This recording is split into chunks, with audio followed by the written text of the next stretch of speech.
ఓం మహాగణాధిపతయే నమః. ఓం గురుభ్యో నమః. ఓం శ్రీమాత్రే నమః. అరుణాం కరుణాతరంగితాక్షీం ధృతపాశాంకుశపుష్పబాణచాపాం అనిమాదిభిరావృతాం మయూకైః అహమిత్యేవ విభావయే భవానీం. శ్రీమాత్రే నమః.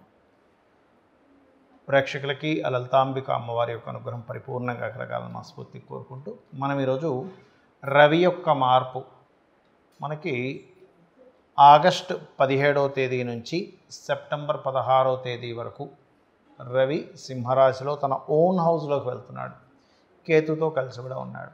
ఇది చాలామందికి మంచి ఫలితాలు ఇస్తుంది, అందులో ఎటువంటి సందేహం లేదు. కాకపోతే ఏదైనా మీ యొక్క మహాదశ అంతర్దశల్లో గనక రవి బాగోనట్లయితే మీకు రవి మీ జన్మజాతకంలో అంత బలహీనంగా ఉన్నట్లయితే మహాదశ అంతర్దశానాథుడు రవి ద్వారానే ఎఫెక్ట్ అయ్యే జాతకాలు ఉంటే తప్పితే ఈ ఇబ్బంది ఏమి ఉండదు. అయితే ఇక్కడ నేను ఎక్కడైనా నెగిటివ్ రిలేటెడ్ సంబంధించిన ఏమైనా వచ్చినప్పుడు నేను చెప్పినప్పుడు అది పరిహారం చేసుకుంటే క్లియర్ అయిపోతుంది, దానికి టెన్షన్ పడాల్సిన అవసరం లేదు.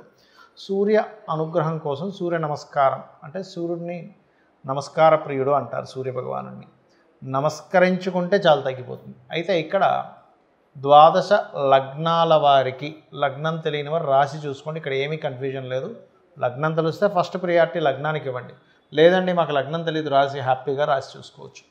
అయితే ఈ యొక్క విషయాలు చెప్తుంది నేనైనప్పటికీ కూడా చెప్పిస్తుంది సాక్షాత్ లలిత అమ్మవారిగా భావిస్తూ ఒక్కొక్క లగ్నము లేదా రాశి గురించి మనం తెలుసుకుందాం. కన్యా లగ్నము, కన్యా రాశి. కన్యవారికి కనుక చూసుకున్నట్లయితే 12వ స్థానంలోకి రవి వస్తున్నాడు.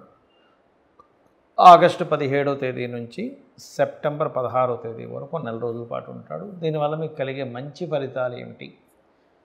రవి మీకు 12లో వస్తున్నందుకు సేవా కార్యక్రమానికి కారకుడు, సహజంగానే పుత్రులకి ప్రమోషన్స్ వీటన్నిటికి కారకుడు. అయితే ఇక్కడ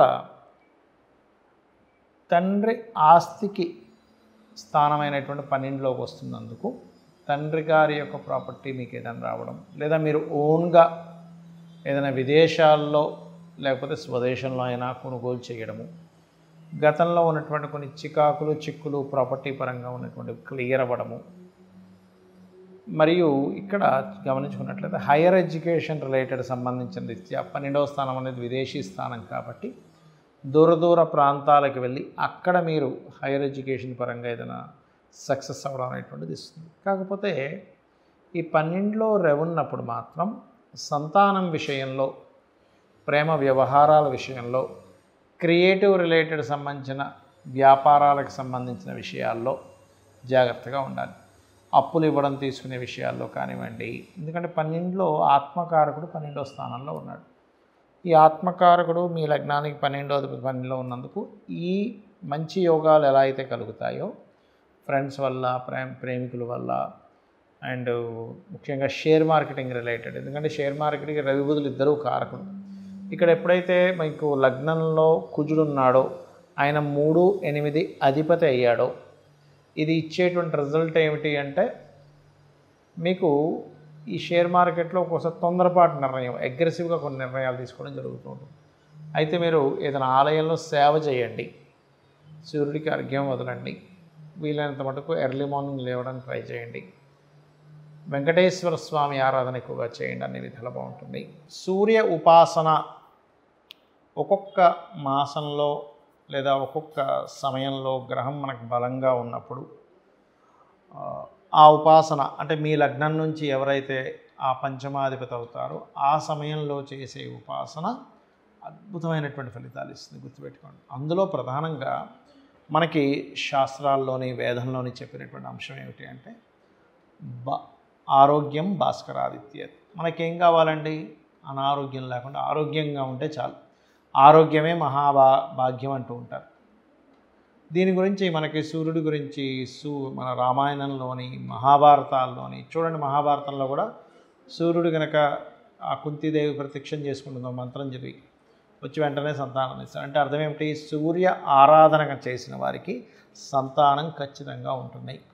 సూర్య ఆరాధన చేసిన వాళ్ళకి పేరు ప్రఖ్యాతులు వస్తాయి. ప్రమోషన్స్ రావట్లేదు, సూర్య ఆరాధన చేయండి. అదేవిధంగా నేమ్ అండ్ ఫేమ్ రావట్లేదు, సూర్య ఆరాధన చేయండి. అంటే చాలామందికి సందేహం ఆరాధన అంటే ఏం చేయాలి, ఎందుకంటే చాలామందికి ఈ తెలుగు టెర్మినాలజీ తెలియకపోవడం వల్ల కూడా ఆరాధన అంటే ఏం చేయాలండి అని అడుగుతుంటారు. ఆరాధించడం అంటే ఏమిటి, మనం చిన్నపిల్లల్ని ముద్దు చేస్తాం, లేకపోతే ఒక గురువు గారి మీద ఇంట్రెస్ట్ ఉన్నప్పుడు ఆ గురువుని చాలా జాగ్రత్తగా మనం మా గురువు గారు అండి అనే ఫీలింగ్లోకి వెళ్తూ ఉంటాం. అలాగే మనకు బాగా ఇష్టమైన వ్యక్తిని ప్రేమగా చూసుకుంటాం. ఇక్కడ ప్రేమ ప్లేస్లో భక్తి అనేటువంటిది ఉంటుంది. అంటే స్వామి నీ వలనే కదా ఈ సమస్త లోకాలు వెలుగుతున్నాయి. అంటే మనం సైన్స్లోకి వెళ్తే ఇంకా సూర్యుడి కంటే చాలా పెద్ద పెద్ద ఉన్నాయి, ఇవన్నీ వింటాం. బట్ మనకున్నటువంటి పరిధిలో ఈ నవగ్రహాలు, ఈ భూమి, వీటికి ఇచ్చేటువంటి సూర్య భగవానుడే కదా. కాబట్టి ఆ రకంగా సూర్య ఆరాధన చేసేటప్పుడు అందులో ముఖ్యంగా ఈ 17 ఆగస్టు నుంచి 16 సెప్టెంబర్ వరకు నెల రోజుల పాటు సూర్యభగవానుడు తన ఓన్ హౌస్లో ఉంటాడు. ఎవరైనా అనారోగ్యంతో బాధపడుతున్నటువంటి వారు సూర్య ఆరాధన కనుక చేసినట్లయితే ఖచ్చితంగా 100% వాళ్ళకి మార్పు వచ్చి తీరుతుంది. ఆరోగ్య సంబంధించిన అనారోగ్య విషయాల్లో ఇబ్బంది పడుతున్నటువంటి వారికి. అలాగే మరొక విషయం ఏంటంటే, మరి ఈ ఆరాధన చేసేటప్పుడు ఎటువంటి జాగ్రత్తలు తీసుకోవాలి, ఒక్కొక్క దానికి ఒక్కో జాగ్రత్త ఉంటుందండి. మనం పనిచేసే దానికి కూడా చూడండి, ఇప్పుడు ఫోన్ ఉంది, వాటర్లో పడకూడదు, వాటర్ ప్రూఫ్ అయితే పర్లేదు, పడితే ఏమవుతుంది, పాడైపోతుంది. అలాగే మనం ఒక డైట్ చేస్తున్నాం, ఉదాహరణకి చూడండి కీటో డైట్ అంటూ ఉంటారు, షుగర్ రివర్సల్ కోసం కీటో డైట్ చేస్తుంటాం. అప్పుడు ఏం చెప్తారు, ఏమంటే మీరు కార్బ్స్ అస్సలు తీసుకోకండి, ఈ 90 days 3 months చేస్తేనే మీకు డైట్ లోపల మెటబాలిజం మారుతుంది కాబట్టి అని. అంటే ఏమిటి, ప్రతి దానికి కొన్ని నియమాలు ఉన్నాయి. అయ్యప్ప స్వామి దీక్ష తీసుకుంటాం, మాల ధరించారంటే నియమాలు పాటించాలని. అలాగే సూర్య భగవానుడు అనుగ్రహం కావాలంటే లైఫ్ మొత్తము కూడా మీరు అర్థం చేసుకోవాల్సింది, ఆదివారం నాడు నాన్ వెజిటేరియన్ ముట్టుకోకూడదు. మనకి శాస్త్రాల్లో ఉంది, స్త్రీ తైల మధుమాంసాన్ని త్వజతే, అంటే స్త్రీని కలవకుండా ఉండడము, అంటే ఆ రోజు ఆదివారం నాడు కలవకూడదు సొంత భార్య అయినా కూడా. అలాగే తైలము అంటే తలకి నూనె పెట్టుకోకూడదు, మధువు మాంసము ఆదివారం నాడు స్వీకరించకూడదు అని చెప్తుంది శాస్త్రం.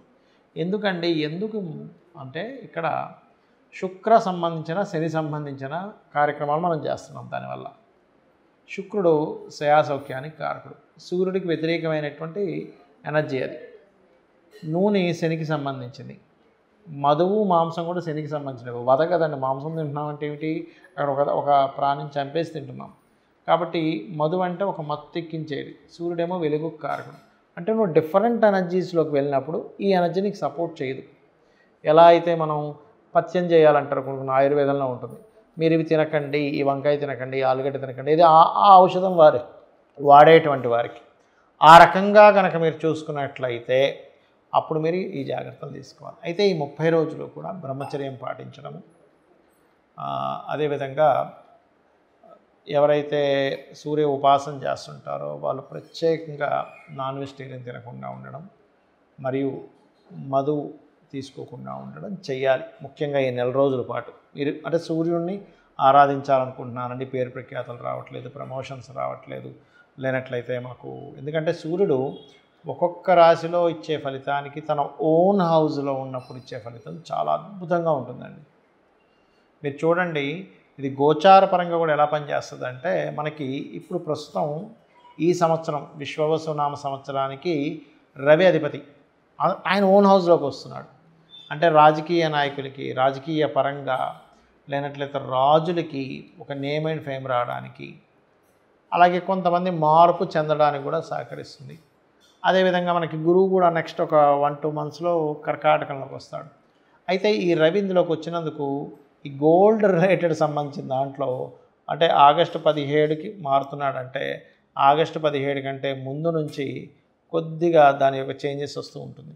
అంటే ఎట్లాగా ఆ కాంబినేషన్ ఏం చేస్తుందంటే, కొంచెం గోల్డ్లో యాక్చువల్గా అయితే మనకి గడిచిన 6-7 నెలల నుంచి విపరీతంగా పెరిగిపోయింది. 60-70 వేలు ఉండేటువంటిది కాస్త ఒక్కసారిగా 1,00,000కి చేరుకుంది.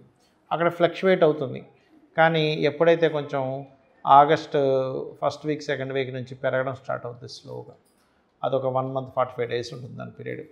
అంటే రవి కనుక పూర్తిగా సింహరాశిలోకి వెళ్ళినప్పుడు మళ్ళీ కొంచెం అప్ అవుతుంది. మళ్ళీ రవి కనుక కన్యారాశిలోకి వెళ్ళిపోయాడు మళ్ళీ అక్కడ ఆగిపోద్ది. కాబట్టి ఒక రకంగా చూస్తే కనుక సంవత్సరంన్నర పాటు ఒక దగ్గర ఆగి ఉంటుందండి. గోల్డ్ గుర్తుపెట్టుకుని ఒక ఆగి ఉంటుంది. కానీ ఈ రవి సింహరాశిలోకి ఎంటర్ అయినప్పుడు కొద్దిగా దాని ఇది పెరుగుతుంది. అదేవిధంగా కర్కాటకంలో గురువు వస్తున్నాడు. సిల్వర్ రేట్ బ్రహ్మాండంగా పెరుగుతుంది అక్టోబర్ నవంబర్ మాసాల్లో. కుజుడు తన భూతత్వ గ్రహమైనటువంటి కుజుడు భూతత్వ రాశిలోకి ఎంటర్ అయ్యాడు. కాబట్టి ఇక్కడ ల్యాండ్ రేట్స్ పెరుగుతాయి. అపార్ట్మెంట్స్ ఇవి కాదు, ల్యాండ్ రేట్స్ బాగా పెరుగుతాయి. సైన్యం, ఎందుకంటే సైన్యాధిపతి ఈ సంవత్సరం బుధుడయ్యాడు కాబట్టి సైన్యం కొంచెం తిప్పికొట్టడము, సైన్యం యొక్క అంటే మన భారతదేశానికి ప్రత్యేకంగా అనేకమైనటువంటి దేశాల నుంచి ఆర్డర్స్ రావడము, వెపన్స్ అమ్ముడు పోవడము, ఒక 20 దేశాలు దాదాపుగా మీకు పెరుగుతుంది. 20 దేశాల నుంచి మనకు ఆర్డర్స్ వచ్చాయి అంటే ఏమిటి, మనం కనుక సప్లై చేస్తే మనకు బోల్డంత సంపద పెరుగుతుంది. కాబట్టి ఆ కీర్తి సంపద దేశవ్యాప్తంగా కూడా వస్తుంది. ఈ గ్రహాల మార్పు వల్ల మీరు కనుక ఈ సూర్యోపాసన కనుక చేసుకోగలిగితే ఖచ్చితంగా మీకు కూడా సూర్య అనుగ్రహం, అమ్మవారి అనుగ్రహం కలుగుతుంది. కలగాలని మనస్ఫూర్తి కోరుకుంటున్నా. శ్రీమాత్రే నమః.